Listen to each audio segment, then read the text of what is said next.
من کان یرجو لقاء اللہ فإن اجل اللہ لآت وہو السمیع العلیم. جو کوئی بھی امیدوار ہے اللہ سے ملاقات کا، رجا امید. اب دیکھیے نوٹ کیجیے، امید کس کو ہوتی ہے؟ نیک آدمی کو ہوتی ہے.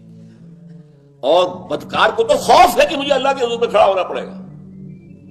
لیکن جس کا کانشنس کلیئر ہے، جس کے اندر ضمیر اس کا جو ہے وہ صاف ہے کہ میں نے اللہ کی بندگی کا حق ادا کیا ہے، تو وہ تو امیدوار ہوتا ہے کب وہ وقت آئے کہ میں اپنے رب کے حضور میں حاضر ہوں، کب مجھے وہاں خوش آمدید کہا جائے، کب وہاں مجھے خلعتیں دی جائیں، نوازا جائے، انعام و اکرام سے مجھے نوازا جائے. تو وہ تو امیدوار ہوئے نا. اہل ایمان امیدوار تھے کہ ایک دن اللہ سے ملنا ہے.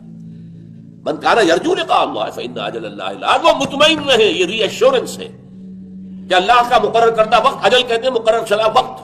اجل ہماری موت کو بھی کہا جاتا ہے کہ ہر شخص کی موت کا وقت مقرر ہے، اجل ہے. فإن اجل اللہ لآت. وہ جو ملاقات کا وقت معین ہے وہ آ کر رہے گا. یہ کیوں کہا جا رہا ہے؟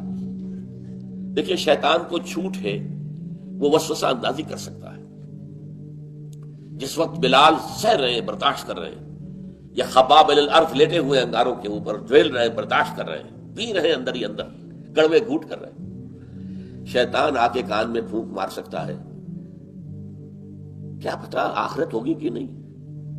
یہ زندگی تو نقد ہے، یہاں کا عیش بھی نقد اور سزا بھی نقد.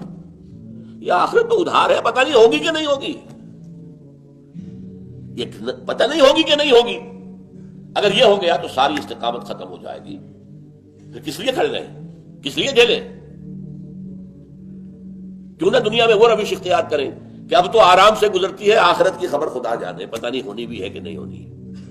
دنیا میں آرام سے گزارو، بابر بیش کوش کے عالم دوبارہ نہیں.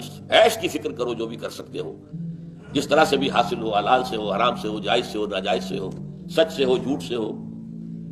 عیش کرو، بابر بیش کوش یہ عالم دوبارہ نہیں. لیکن اس وقت اللہ کی طرف سے یہ بات آئے گی، نہیں ان اجل اللہ لآت. فرشتہ بھی آ کر کان میں پھونک مارے گا، نہیں بلال ثابت قدم رہو، وہ اللہ کا مقرر کردہ وقت آ کر رہے.